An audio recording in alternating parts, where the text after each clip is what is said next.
Namaste students, welcome back in science class. Today we are going to cover these topics: transfer of heat,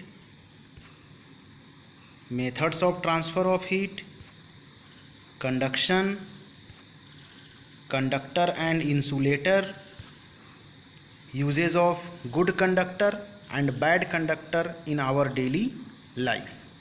अब यहाँ पे bad conductor लिखा हुआ है ना. So bad conductor is also called insulator, यानी insulator को ही हम बैड कंडक्टर बोलते हैं. Okay, so today we will cover these 5 topics. Okay, so let's start today's class. तो आइए वन बाय वन हम इन टॉपिक्स को समझते हैं. First topic is transfer of heat. Okay, see this pictures, C this picture. Okay, when what happening in this picture, when one end of a metal rod is put in a flame, its other end also soon becomes very hot. Metal road का one and हम flame के contact में अगर रखते हैं तो थोड़ी देर के बाद दूसरा एंड जिधर की तरफ हमने पकड़ा हुआ है वो भी हॉट हो जाता है. Okay, see another picture. Yes, when a glass of hot water is left on a table, it becomes lukewarm after some time. जब गर्म पानी से भरा ग्लास हम टेबल पे रखते हैं तो थोड़ी देर के बाद वो हल्का सा गर्म रह जाता है या धीरे धीरे कूल होने लगता है. Okay, see next picture. This is metal chair. When a metal chair is left out in the sun on a hot summer day, it becomes too hot to sit on. Metal chair को जब हम sunlight में, धूप में, open में रख देते हैं गर्मी के दिनों में, तो थोड़ी ही देर के बाद ये इतना ज़्यादा हीट हो जाता है, हॉट हो जाता है कि उस पर हम बैठ नहीं पाएंगे आप. Okay, so what is the conclusion of these pictures? In all cases transfer of heat takes place. इन तीनों ही केसेस में हीट का ट्रांसफ़र हो रहा है. Okay, with the hot object losing heat and cold object gaining heat. इन तीनों केसेस में हॉट ऑब्जेक्ट हीट लूज़ कर रहा है, जैसे एग्जांपल था हॉट वाटर ग्लास है ना. ग्लास में जो हॉट वाटर था वो धीरे धीरे ल्यूक वार्म हो जा रहा था, वो हीट को लॉस कर रहा है. ठीक है, and cold object gaining heat. अब जैसे ये चेयर है ना, अब इसको हम धूप में रख देते धीरे धीरे ये हॉट हो जाता है, यानी हीट गेन कर रहा है. Okay, we therefore say that there is a transfer of heat from hot object to cold object.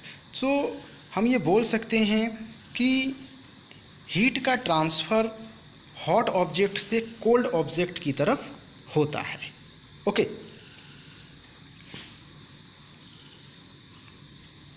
अब आप कमेंट बॉक्स में ये जो 3 पिक्चर्स आपको दिखाए गए, फ्लेम का, चेयर का और हॉट वाटर ग्लास का, इन तीनों केसेस में किसमें हीट एब्जॉर्ब हो रही है यानी हीट गेन हो रही है और किसमें हीट लॉस हो रही है. ओके, कमेंट बॉक्स में आप बताएंगे. Clear? Come to the next slide. Methods of transfer of heat. In nature there are 3 different methods of transfer of heat. Nature में 3 डिफरेंट मेथड्स होते हैं हीट ट्रांसफ़र के. कौन कौन? Let's see. They are known as, first one is conduction, second one is convection, and third one is radiation. Yes, conduction, convection and radiation, by these three methods heat transfer takes place. Okay, students, in today's class I will explain only conduction. Okay, so let's start conduction. This is the most significant method of transfer of heat in solid. तो conduction ऐसा method है जिससे heat transfer केवल solids में होता है, ठीक है ना। तो सॉलिड्स थिंग्स में, सॉलिड चीज़ों में हीट का ट्रांसफ़र किस मेथड से होता है? कंडक्शन से। Okay, in this method heat is transferred from one particle to next without the particle leaving their places. हाँ, अब हम ये देखते हैं कि सॉलिड में हीट का ट्रांसफ़र कंडक्शन मेथड से तो होता है, ये पता चल गया, लेकिन इस मेथड से हीट का ट्रांसफ़र कैसे होता है उसको आइए हम देखते हैं। सी दिस पिक्चर। यस, ये फ्लेम है ना, कैंडल है, कैंडल का फ्लेम है और फ्लेम के कांटेक्ट में मेटल रॉड है, ठीक है। अब ये मेटल रॉड का इंटरनल स्ट्रक्चर है, यानी कोई मेटल रॉड जो है वो पार्टिकल्स से बना है और वो सॉलिड है ना। और क्लास 6 में हमने पढ़ा है कि सॉलिड के जो पार्टिकल्स हैं वो बिल्कुल क्या होते हैं, एक दूसरे के पास होते हैं, कॉम्पैक्टली अरेंज्ड होते हैं, है ना। तो ये मेटल रॉड के पार्टिकल्स ये शो हो रहे हैं। अब देख रहे हैं फ्लेम के पास के जो पार्टिकल हैं वो हीट गेन कर रहा है ना। और हीट जो है वो पार्टिकल गेन करने के बाद अपने ही प्लेस पर वो वाइब्रेट करते हैं और फिर वो उनके जो नियरेस्ट पार्टिकल होते हैं उनको वो हीट ट्रांसफ़र कर देते हैं। अब इस मेथड से हीट ट्रांसफ़र होते होते जो है वो सेकेंड एंड तक पहुंच जाती है। देखिए इस पिक्चर में, है ना, क्लियर। तो इसमें क्या होता है कि पार्टिकल्स जो फ्लेम के नियरेस्ट होते हैं वो हीट रिसीव करते हैं और फिर जो है वो नेक्स्ट पार्टिकल को हीट पास करता है, फिर वो नेक्स्ट पार्टिकल को हीट पास करता है, ऐसे ऐसे जो है वो हीट अनदर एंड तक जो है पहुंच जाती है। तो इसी मेथड को हम बोलते हैं कंडक्शन। ओके, आपके बुक में एक एक्टिविटी दी हुई है पेज नंबर 67 पर, एक्टिविटी 5, उसको हम लोग समझते हैं। इस तरीके से हम सेटअप कर लेते हैं। इसके लिए हमें एक कैंडल चाहिए, कैंडल आपको दिख रही है, एक मेटल रॉड चाहिए, है ना, ये देखिए मेटल रॉड है, ठीक है। अब इस मेटल रॉड पे वैक्स की कोटिंग हम कर देते हैं। किसकी कोटिंग कर देते हैं? वैक्स की। ओके, अब उन वैक्स पर नीचे की साइड में जो है हम कुछ बटन्स लगा देते हैं। ये बटन्स लगा दिए।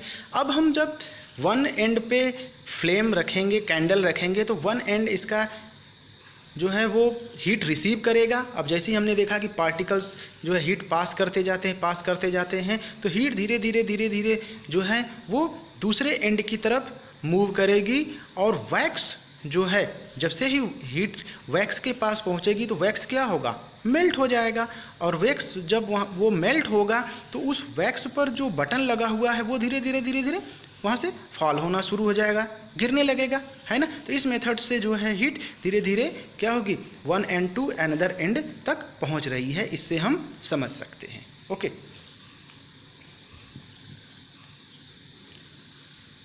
कम to the next, conductor and insulator of heat.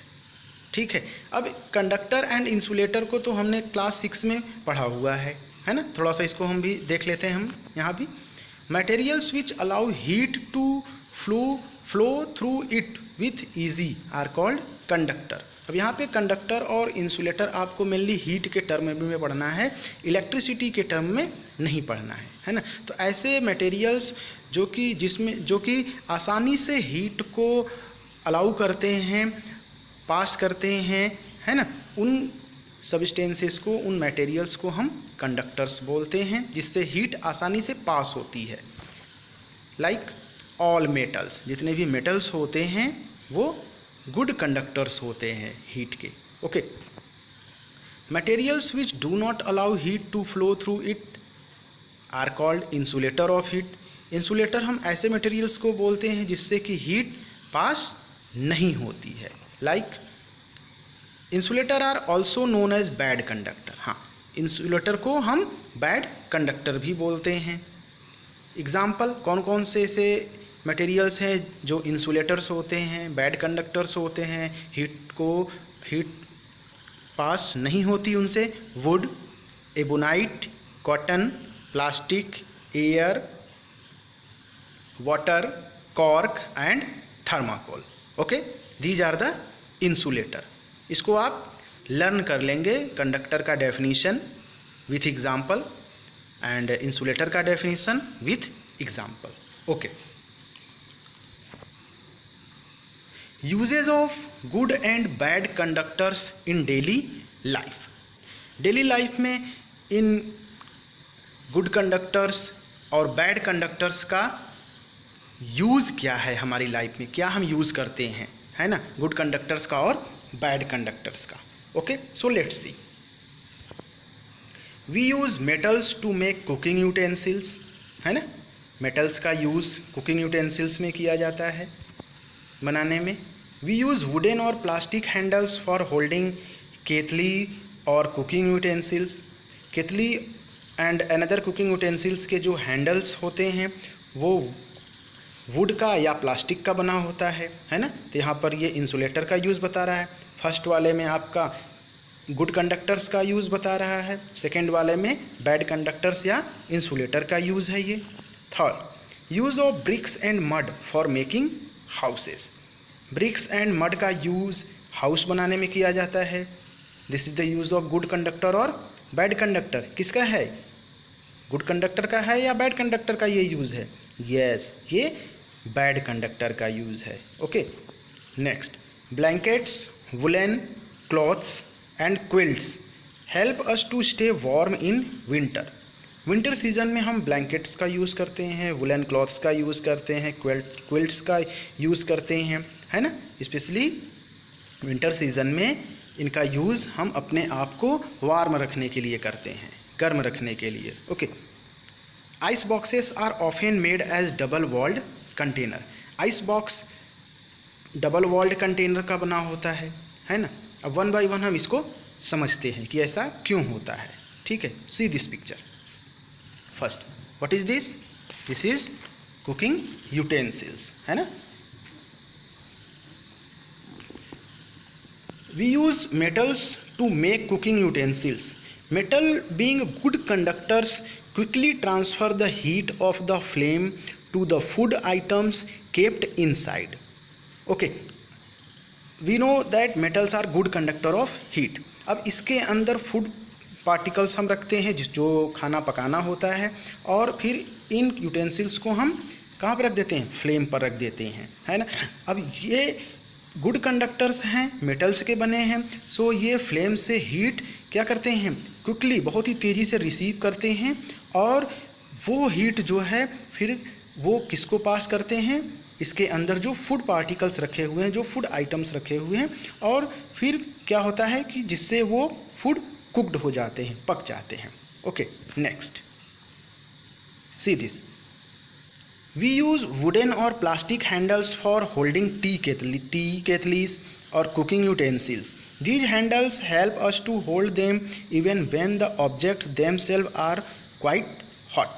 This is because being insulators, they don't let the heat to get transferred to our hand. अब ये जो हैंडल्स इसमें लगे हुए हैं ये प्लास्टिक्स के हैं, है ना। तो अब जब कुकिंग हम करते रहते हैं तो जब ये फ्लेम पर होता है तो ये पूरा का पूरा पॉट जो है हॉट होता है, और जब हम इसको यूज़ करते हैं, है ना, सपोज इसको गैस से उतारना है तो हम हैंडल पकड़कर उतारते हैं, है ना। हैंडल जो है वो इंसुलेटर है, ठीक है। अब इसके अंदर जो मेटल है वो तो हॉट है, ठीक है ना, लेकिन ये इंसुलेटर होने का बेनिफिट ये मिल जाता है कि इससे हीट ट्रांसफ़र नहीं होती और हम इसको आसानी से यूज़ करते हैं, जलने से बच जाते हैं। Third one is Uses of bricks and mud for making houses. It helps to shield us from the heat of the sun during summer.